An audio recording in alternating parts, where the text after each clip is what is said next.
Hello everyone and welcome to our channel grounded theory. तो जैसे कि हम पढ़ रहे थे चैप्टर ग्रेविटेशन और कल की क्लास में हमने पढ़ा था प्रेशर इन लिक्विड्स और या फिर प्रेशर इन फ्लूइड्स, जिसमें हमने पढ़ा था बायंसी और बायंट फोर्स के बारे में।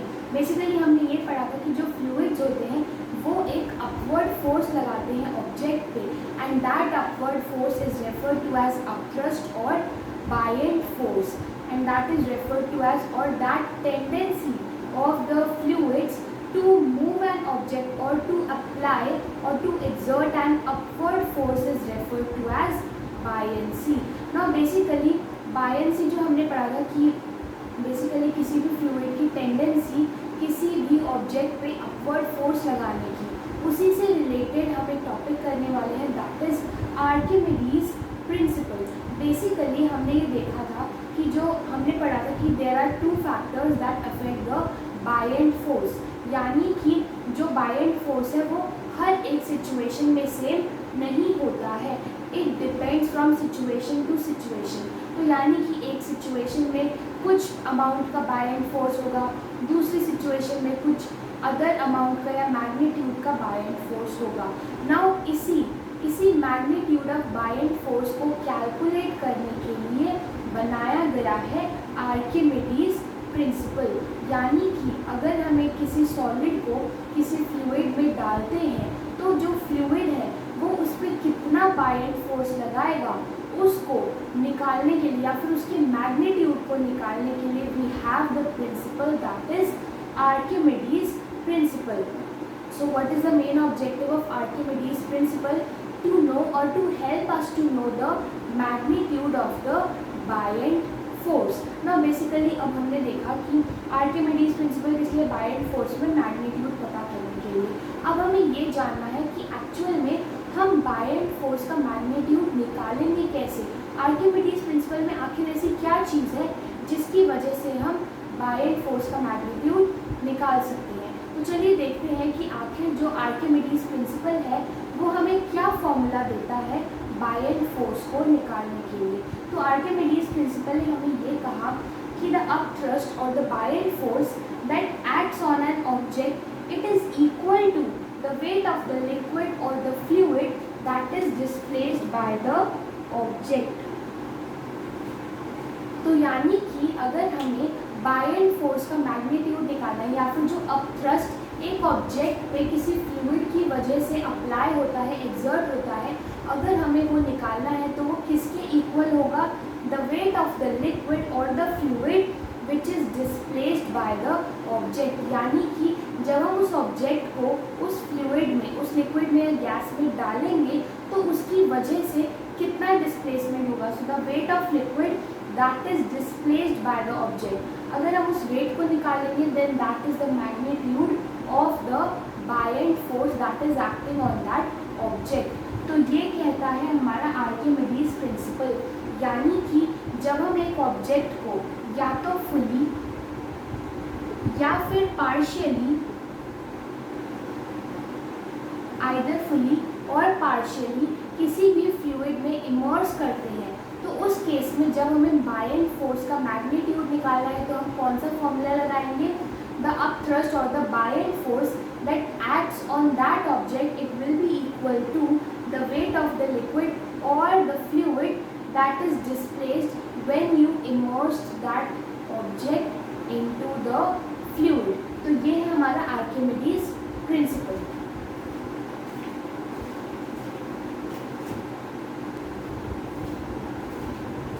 अभी हमने पढ़ा कि आर्किमिडीज प्रिंसिपल क्या होता है, दैट इज कि जब हमें बायंट फोर्स का मैग्नीट्यूड निकालना है तो उसके लिए हमारे पास प्रिंसिपल या जो फॉर्मूला हमें दिया गया है आर्किमिडीज प्रिंसिपल में वो क्या था कि जो अपथ्रस्ट है उसकी वैल्यू कितनी होगी, equal to the weight of fluid displaced by the object. तो उसी से रिलेटेड अब मैंने दो क्वेश्चन लिए हैं, these are very simple question, लेकिन देखते हैं इन दोनों में आखिर क्या डिफरेंस है जिसकी वजह से ये दोनों क्वेश्चंस बहुत डिफरेंट है। तो चलिए स्टार्ट करते हैं। The first question is a stone displaces 10 Newton of water, calculate upthrust. ना आपको सीधा सीधा बता दिया कि बेसिकली आपने एक स्टोन को वाटर में डाला तो उसकी वजह से वाटर जो था वो 10 न्यूटन डिस्प्लेस हुआ और आपको निकालना है अपथ्रस्ट यानी कि बायन फोर्स का मैग्नीट्यूड। तो हमारा अपथ्रस्ट बेसिकली क्या होता है, द वेट ऑफ वाटर और wait of liquid displaced, right, the weight of liquid displaced. अब बेसिकली इस केस में अब देखो, स्टोन हमें ऑब्जेक्ट दिया हुआ है जो हमने वाटर में डाला और वाटर हमारा लिक्विड है और हमें दिया हुआ है कि object that is the stone, उसकी वजह से हमारा वाटर जो है वो 10 न्यूटन तक डिस्प्लेस हुआ, यानी कि ये जो 10 न्यूटन है ये हमें क्या दिया हुआ है, wait of the liquid which is displaced by an object. तो यानी कि इसकी जगह मैं 10 न्यूटन लिख सकती हूँ, तो मेरी अपथ्रस्ट की वैल्यू कितनी आ जाएगी, 10 Newton. This was a very simple question जिसमें हमें डायरेक्टली दिया हुआ था कि जो ऑब्जेक्ट हमने इमर्स किया उसकी वजह से कितना वाटर या कितना लिक्विड डिस्प्लेस हुआ और वो ही हमारी सेम वैल्यू अपथ्रस्ट की आ गई। Now let us see another question, a stone displaces 5 kilogram of water, calculate upthrust. Now इस क्वेश्चन में भी हमें सेम अगेन अपथ्रस्ट की वैल्यू निकालनी है, that is the Bayern force. और इस क्वेश्चन में भी हमें दिया हुआ है कि एक स्टोन है जिसको हमने वाटर में इमर्स किया और उसको वाटर में इमर्स करने की वजह से वाटर में 5 किलोग्राम की डिस्प्लेसमेंट आई, यानी कि जब उस स्टोन को मैंने वाटर में डाला तो 5 किलोग्राम की डिस्प्लेसमेंट हुई। और अब मुझे निकालना है अपथ्रस्ट। कुछ बच्चे क्या कर सकते हैं कि सीधा अपथ्रस्ट की वैल्यू लिख देंगे 5 किलोग्राम, क्योंकि हमें दिया हुआ है कि वाटर कितना डिस्प्लेस हुआ। लेकिन अगर आपने मास और वेट का कॉन्सेप्ट अच्छे से पढ़ा होगा then you can tell what is here wrong. Actual में हमने पढ़ा था कि जो मास होता है वो होता है, उसकी एसआई यूनिट होती है किलोग्राम, और जो वेट होता है उसकी एसआई यूनिट होती है न्यूटन। हमने पढ़ा था कि जो मास होता है उसकी SI unit is kilogram and weight has SI unit newton. और जो हमारा फॉर्मूला है आर्किमिडीज प्रिंसिपल का, उसमें हमें क्या दिया गया है कि जो अपथ्रस्ट होगा या जो बायन फोर्स की वैल्यू होगी that would be equal to the weight of water या फिर वेट ऑफ लिक्विड, यानी कि हमें मास नहीं चाहिए, हमें चाहिए wait of the fluid that is displaced by this object. और यहाँ पे मैंने देखा मुझे 5 किलोग्राम दिया हुआ है, यानी कि मुझे ये 5 किलोग्राम मास दिया हुआ है और मुझे अगर अपथ्रस्ट की वैल्यू कैलकुलेट करनी है तो मुझे 5 किलोग्राम मास को वेट में कन्वर्ट करना पड़ेगा। और वेट निकालने का फॉर्मूला हमें पता है, weight is equals to mass into gravity, right. Weight हम कैसे निकालते हैं, मास इनटू ग्रेविटी। मास हमें गिवन है 5 kilogram and gravity it is specified in the question as 10 meter per second square, that is 50 Newton. तो यानी कि जो हमारा वेट है जो डिस्प्लेस हुआ जब हमने स्टोन को वाटर में डाला तो वो कितना डिस्प्लेस हुआ, या फिर दैट इज 50 न्यूटन। तो यानी कि मेरे अपथ्रस्ट की वैल्यू 5 किलोग्राम नहीं बल्कि अपथ्रस्ट की वैल्यू 50 न्यूटन है। तो ये डिफरेंस मैं आपको बताना चाहती थी कि ये क्वेश्चन बहुत सिंपल है, लेकिन इनमें एक चीज़ ध्यान रखने वाली है, मास और वेट। इसमें आपको वेट दिया होता तो आपने डायरेक्टली वैल्यू पुट कर दी, लेकिन यहाँ पे 5 किलोग्राम था, दैट इज मास, तो आपको उसे वेट में कन्वर्ट करना पड़ेगा and then you can equate that. और दूसरी चीज़ you need to remember is gravity. अगर आपको स्पेसिफाइड नहीं है then you need to take 9.8 metre per second square, और अगर आपको कोई भी वैल्यू स्पेसिफाइड है तो वो आपको वही वैल्यू लेनी है for doing the numericals.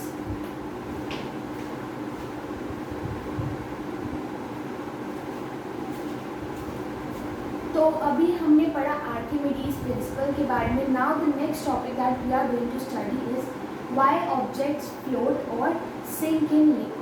Basically हमने ये बहुत बार ऑब्जर्व किया होगा कि कुछ चीज़ें जो होती हैं वो लिक्विड्स में, अब सबसे मेन एग्जांपल वाटर का ले लो, कुछ चीज़ें जो होती हैं वो लिक्विड में फ्लोट कर जाती हैं यानी कि तैर जाती हैं और कुछ चीज़ें डूब जाती हैं। हम उसके लिए क्या रीज़न लेते हैं कि ये भारी चीज़ थी इसलिए डूब गई, या फिर ये हल्की चीज़ थी इसलिए नहीं डूबी। That also has a scientific reason कि कुछ ऑब्जेक्ट्स उसमें इमर्ज डाउन और सिंक क्यों हो जाते हैं और कुछ ऑब्जेक्ट्स वाटर में फ्लोट क्यों करते हैं, and that concept is related to buoyant force और बायएंसी ओनली। तो चलिए अब हम पढ़ते हैं कि आखिर जो हम डे टू डे लाइफ में देखते हैं कि कुछ चीज़ें जो डूब जाती हैं या फिर कुछ चीज़ें जो पानी पे तैरती हैं या फिर किसी भी लिक्विड पे तैरती हैं, आखिर उसके पीछे साइंटिफिक रीज़न है क्या। Now we all know basically जो एक लिक्विड पे दो फोर्सेस एक्ट करते हैं, यानी कि जब हम एक ऑब्जेक्ट को लिक्विड में डालते हैं तो उस टाइम पे दो फोर्सेस एक्टिव होती हैं। तो चलिए देखते हैं वो कौन कौन सी दो फोर्सेस होती हैं। The first is the weight of the object acting down. जब लाइक सपोज ये हमारा वाटर कंटेनर है, इसमें मेरे पास वाटर है, राइट। अगर अब मैं इसमें कोई ऑब्जेक्ट डालती हूँ, like suppose I put an object here, तो जो वो ऑब्जेक्ट है वो ऑब्वियसली ये जो ऑब्जेक्ट है इसका कुछ वेट होगा और ये डाउनवर्ड फोर्स अप्लाई करेगा,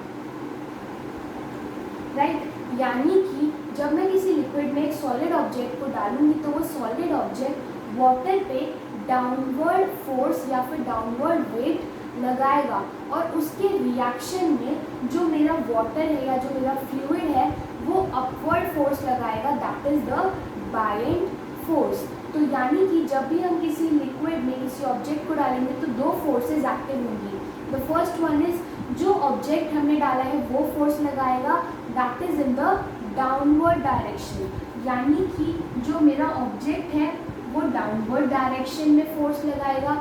और अगर हमने ये भी पढ़ा हुआ है लॉज ऑफ मोशन में, सॉरी ये भी पढ़ा हुआ है कि every action has an equal and opposite reaction. तो इसमें भी यही होता है, जो ऑब्जेक्ट है अगर वो डाउनवर्ड एक्शन डाउनवर्ड फोर्स लगा रहा है तो उसको काउंटर करने के लिए एक उल्टा फोर्स भी होगा, and that is the buoyant force जो अपवर्ड डायरेक्शन में काम करता है। यानी कि हमारा ऑब्जेक्ट डाउनवर्ड फोर्स लगाएगा और जो बायएंट फोर्स है वो अपवर्ड फोर्स लगाएगा। तो इन दोनों फोर्सेस की वजह से ही ये डिसाइड होता है कि कौन सा ऑब्जेक्ट फ्लोट करेगा या फिर कौन सा ऑब्जेक्ट सिंक करेगा। तो देखिए इन दोनों ये जो चीज़ें हैं हमारे पास, that is the weight of the object and the buoyant force, इससे रिलेटेड हमारे पास 3 डिफरेंट केसेस हैं जिनके हिसाब से डिफरेंट रिजल्ट्स हमारे पास आते हैं। हमने ये तो देख लिया कि दो फैक्टर्स पे डिपेंड करता है कि आखिर ऑब्जेक्ट जो है वो फ्लोट करेगा या फिर सिंक करेगा। नाउ लेट अस सी कि वो 3 कंडीशंस क्या हो सकती है और उनका रिजल्ट क्या क्या आता है। द फर्स्ट कंडीशन इज जब हमारा बायएंट फोर्स कम होता है as compare to the weight of object, यानी कि हमारा जो ऑब्जेक्ट है वो ज़्यादा हैवी है as compare to the buoyant force, यानी कि जब मैं जो ऑब्जेक्ट है वो ज़्यादा वेट अप्लाई कर रहा है लेकिन उसके कंपैरिजन में जो बायएंट फोर्स है वो इतना नहीं है, तो उस केस में हमारा जो ऑब्जेक्ट है वो सिंक डाउन कर जाएगा। इसके लिए मैं आपको एक एग्जांपल देती हूँ, लाइक सपोज ये बीकर था, राइट, इसमें मेरे पास वाटर था, जो बायएंट फोर्स है दैट इज अराउंड 10 न्यूटन, यानी कि जो वाटर है वो अपवर्ड सिर्फ 10 न्यूटन का फोर्स लगा सकता है। लेकिन मैंने इसमें काफ़ी भारी चीज़ डाल दी जिसका वेट है लाइक सपोज 50 न्यूटन, राइट। तो ऑब्वियसली जो मेरा ऑब्जेक्ट है वो तो 50 न्यूटन का फोर्स लगाएगा डाउनवर्ड, लेकिन जो वाटर है वो सिर्फ 10 न्यूटन का फोर्स लगा पाएगा, जिसकी वजह से ये जो ऑब्जेक्ट है वो फ्लोट नहीं करेगा और ये ऑब्जेक्ट बॉटम पे जाकर सेटल डाउन या फिर सिंक हो जाएगा। तो फर्स्ट कंडीशन जब हमारा बायएंट फोर्स कम होता है as compare to the weight of the object, तो उस केस में ऑब्जेक्ट जो है वो सिंक या फिर डूब जाता है। The next case is when both of these things are equal, that is जितना बायएंट फोर्स है उतना ही वेट है ऑब्जेक्ट का, यानी कि अगर मेरे बायएंट फोर्स जो है वो 10 न्यूटन है तो मेरे ऑब्जेक्ट का वेट भी 10 न्यूटन है, यानी कि जितना अपवर्ड फोर्स है उतना ही डाउनवर्ड फोर्स अप्लाई हो रहा है, जिसकी वजह से हमारा ऑब्जेक्ट जो है वो फ्लोट करेगा।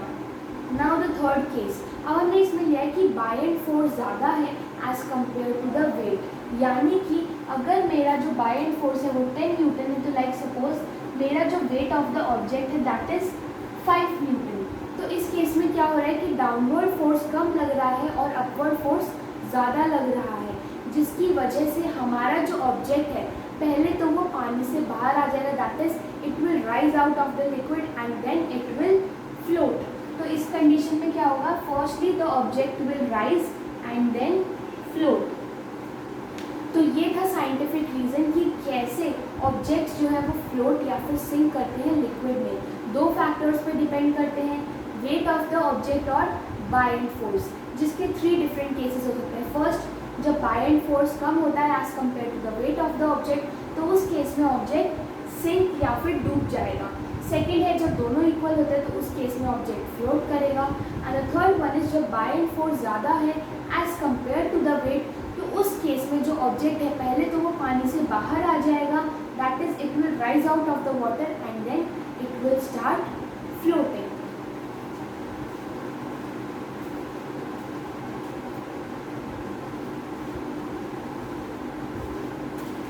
तो अभी हमने पढ़ा कि रीज़न ही किसकी वजह से कुछ ऑब्जेक्ट सिंक या फिर फ्लोट करते हैं वाटर में। Now the next topic is principal of flotation. Basically कोई भी ऑब्जेक्ट वाटर में कब फ्लोट करेगा उसके लिए हमारे पास एक प्रिंसिपल है, और ये प्रिंसिपल क्या कहता है कि बेसिकली पहले हम इसको समझने से पहले एक चीज़ समझते हैं।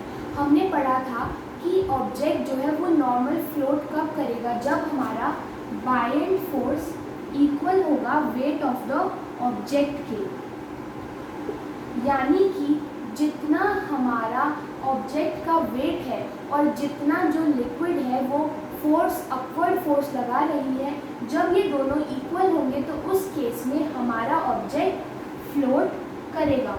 यानी कि जब हमारा buoyant force that is applied by the liquid, it is same और it is equal to the weight of the object, then in that case the object will float।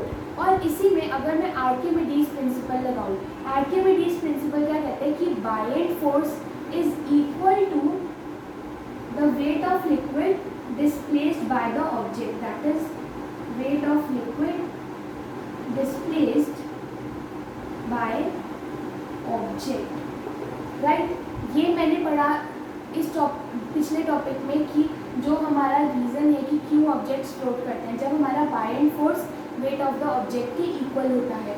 और ये हमने पढ़ा था आर्किमिडीज प्रिंसिपल में कि बायएंड फोर्स इक्वल होता है the weight of the liquid that is displaced by the object. तो यानी कि buoyant force equals to weight of the object and buoyant force is equals to the weight of liquid displaced by object. अब इस case में अगर मैं BIND force को हटा दूँ तो मेरे पास क्या बच जाएगा कि the weight of object it is equal to the weight of liquid displaced by an object. तो यही है हमारा प्रिंसिपल ऑफ फ्लोटेशन कि हमारा जो ऑब्जेक्ट है वो तब फ्लोट करेगा जब उस ऑब्जेक्ट का वेट उतना बराबर होगा जितना वो लिक्विड डिस्प्लेस कर रहा है। यानी कि अगर लाइक मेरे पास स्टोन है, स्टोन का वेट है 10 न्यूटन और वो वाटर को या फिर जो भी लिक्विड है उसको भी 10 न्यूटन ही डिस्प्लेस कर रहा है, तो उस केस में that object will definitely float. So this is the principle of flotation. इसको हमने कैसे डिराइव किया, हमने पढ़ा था buoyant force is equals to weight of the object and buoyant force is equals to the weight of liquid that is displaced by the object. तो हमने BIND force को हटा के ये जो दोनों टर्म्स थी इन्हीं को लिख दिया and that became the principle of flotation. यानी कि जिस ऑब्जेक्ट का जितना वेट है अगर वो उतना ही वेट के लिक्विड को भी डिस्प्लेस कर पाती है तो उस केस में that object will float in the fluid. तो आज की क्लास हम यही खत्म करते हैं। आज की क्लास में हमने पढ़ा आर्किमिडीज प्रिंसिपल के बारे में, प्रिंसिपल ऑफ फ्लोटेशन के बारे में और रीज़न कि आखिर ऑब्जेक्ट्स जो है वो फ्लोट या फिर सिंक क्यों करती हैं। Do like our videos and subscribe to our channel Grounded to Grow for more related videos. Thank you.